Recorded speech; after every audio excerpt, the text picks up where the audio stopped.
Hey guys, welcome back to another Flesh and Blood video. This video is proudly brought to you by the House of Cards, the official sponsor of my stream. Be sure to check out the link in the description below for all of your Flesh and Blood needs. Fai and Bravo is not a new matchup by any means. I really picked this game because I think that really highlights both the Bravo side, and you get to see some really strong value plays from our Bravo opponent. And then I feel like it also really highlights some insight from the Fai side, some like more Fai philosophy into Guardians, if you will. And you kind of get to see me go back and forth on it and get punished a little bit. So it's a little interesting, and I think it's a good match to highlight. Appreciate you guys stopping by, and I hope you enjoy the video, guys. We might be able to get a little lucky and set some things up there. I'm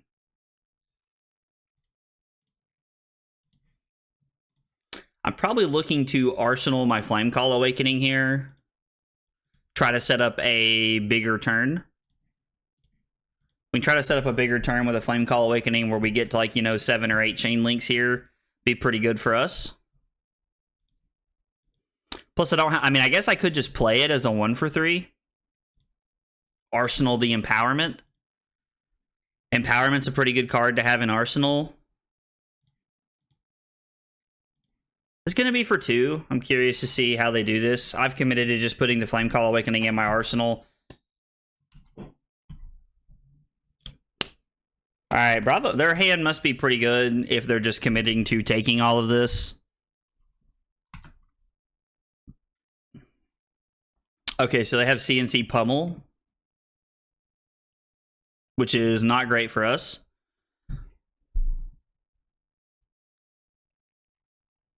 Yeah, I can only assume they have the Pummel at this point. So I'm going to give 2 cards here, see if they pummel it. Yep. I was like, we'll take 4. We'll discard the Rising Resentment. So we only took 4, so we're not really like behind as far as life total is concerned. But they definitely have a better setup than we do right now. I'm going to just throw the brand for 2 at our opponent here. I could arsenal it and take a chance. We have seen 2 Command and Conquers already. But I think I'd rather just stick with the Daniel Rutkowski game plan, where I'm just staying off of an arsenal as much as I can. I probably will try to set up a Sink Below in my arsenal this turn, if I can.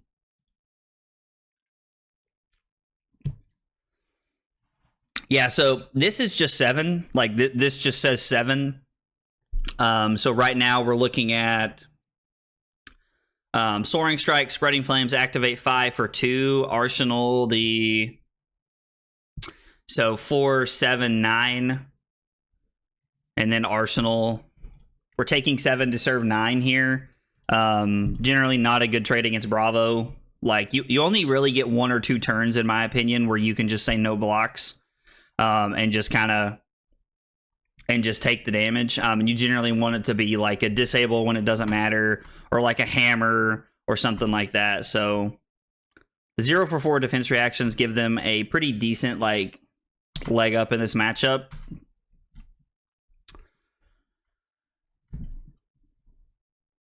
Yep, our opponent's blocking out here. Means that they're probably looking at a hammer turn, if I had to guess. And then this will be for 2. They're probably looking at hammer and arsenal here, if I had to guess.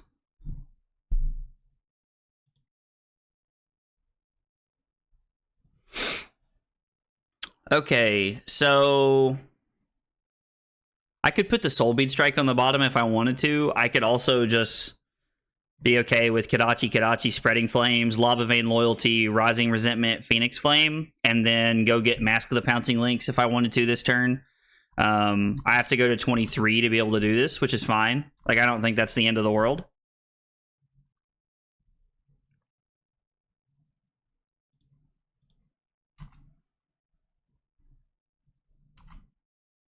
I'm going to commit to doing this, so I'm just going to turn my mask on, and whenever we hit with an attack action, we're just going to let the mask happen.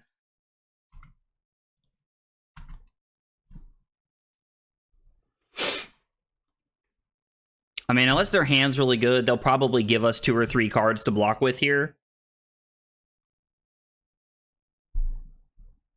The Lava Burst at the end of the chain here will be for 7. So the only way that we're ever going to go get Assault the Wound is... I mean, I guess we could wait and try to take our chances toward the end of the chain, but I don't think we should. So, like, right now, Assault the Wound is sitting at 1, 2, 3, 4, 5. So...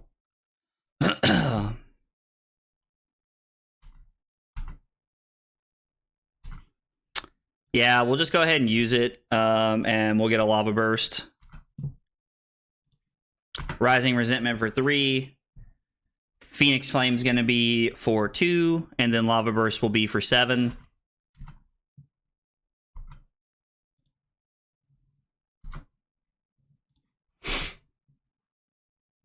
Or no, I guess we already played this, so Phoenix Flame's going to be for 3, then Lava Burst is going to be for 6. So we use Master of the Pouncing Lynx to like really have a pretty big and explosive turn to put us up 7 points here.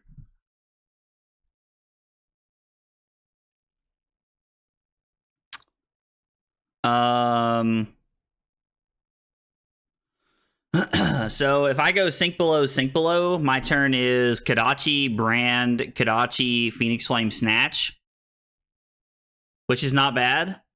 Or the alternative line is to go Snatch, Furnace, and sink below from Arsenal, and then Arsenal or sink below. I think it's better just to go sink below, sink below.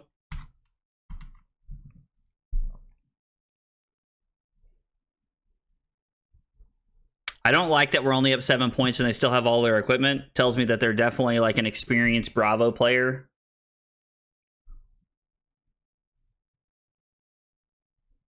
I don't really know what they're waiting on. Like, unless this is a lunging press. And God, if that's a lunging press, I'm going to cry myself to sleep tonight.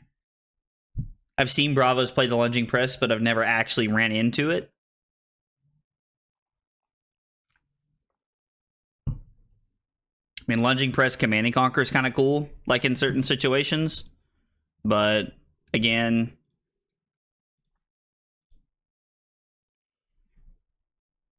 I honestly think that like lunging press in the Bravo deck is more of like a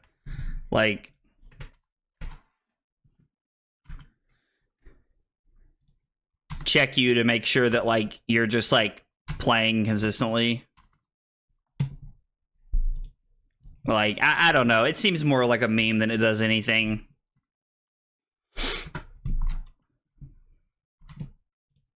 Brand. We don't get to trigger Shuko this turn.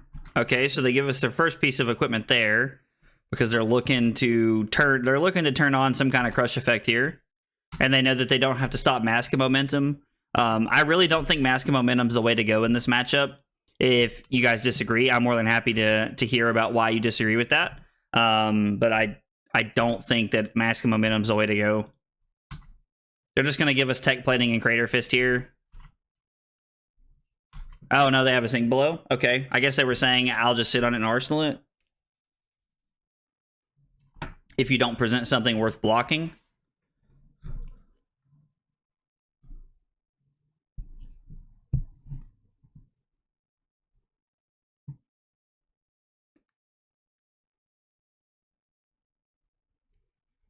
Huh. Honestly, part of me's kind of tempted to just go 3, 5, 7. If we had another 3 block, we could just throw 8 in front of it, arsenal our sink below.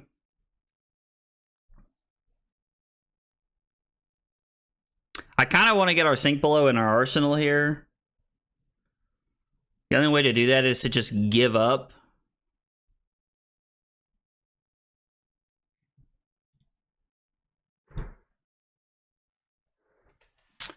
So if I went Lava Vein, Soaring Strike for 5, and then sink below, take 2, go to 18, arsenal our Ronin Renegade and pass, that's like a play we could make. And then that way we still have 4 pieces of equipment. Now we will be out of sink belows at that point. We will have no more defense reaction help.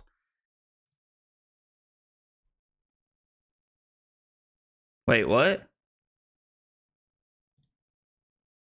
Wait, no. That's not what I... Okay. If I went Soaring Strike, Flamescale Furnace, sink below, we take 3, go to 17, and then we have a...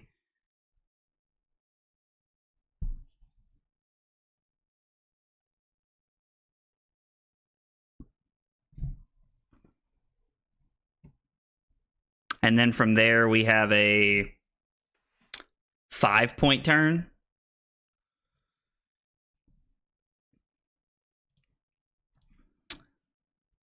Yeah, I think we just have to play the sink below here. We take 2. I'm not going to bottom the Ronin Renegade. I'm just going to keep it and arsenal it, which is kind of against the whole Daniel Rutkowski way of thinking, which is basically what I try to play by when I play this deck. But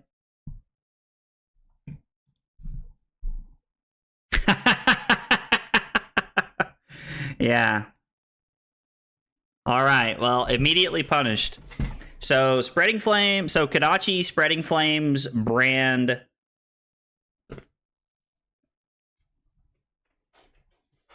Yeah, I'm just going to say no blocks here. I was like, it's not likely that he has the pummel here, but I guess he could. Our opponent, if he had it, he probably would have played it there if I had to guess. So we can get the Phoenix Flame here and just go E-Strike for 7 at the end of the chain.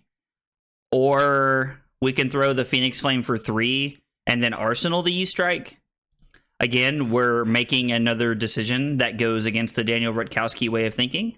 Now, I say this is how Daniel Rutkowski used to think. I don't know if he still feels that way about this matchup anymore. Could be completely different. But back in the day when Daniel Rutkowski used to play against Bravo, he used to say, because he was one of the big Fai players at the beginning, he used to actively say, he used to say, you don't want to arsenal anything and you want to take out Art of Wars in this matchup because your Art of Wars are best played off of a 5-card hand. And so after I learned that, I started really playing that way, and it definitely helped a lot of things. I think I'm just going to throw the Phoenix Flame for 2. We're not close enough to the end of the game, or for 3, I mean. We're not close enough to the end of the game, in my opinion, to be able to just get away with just saying who cares. We'll arsenal this.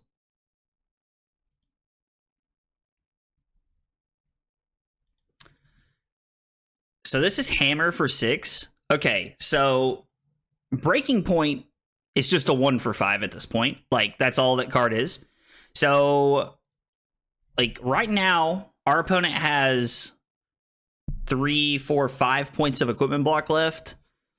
We're looking at, Breaking Point is a 1 for 5, which I do want to hang on to. So, if I go Kodachi, Brand, Kodachi, Rising Resentment, I can get Phoenix Flame for free. And if I hit with the Rising Resentment, I can banish my Breaking Point, play it for 5, Snapdragons, E-Strike for 7. So I think this is a turn where I can take 6 and have a pretty explosive turn here, at the end of the game. We're going to 6 to throw. I haven't counted exactly how much it is. We're going to take 6 and we're going to offer 1, 4, 5, 8.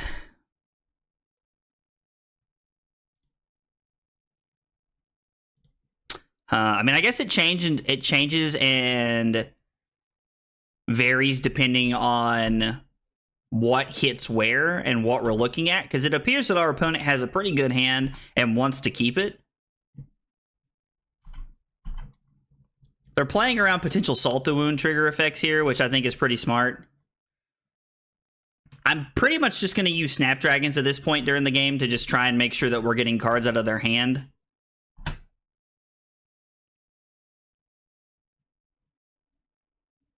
Okay, so if I throw Breaking Point for 5 and then E-Strike for 7, they're forced to give me a card.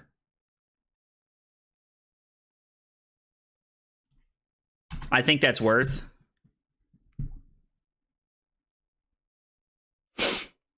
If they're paying attention, this screams Snapdragon Scalers, because I didn't use my Fai ability to throw Phoenix Flame. and I could have just Phoenix Flame beforehand.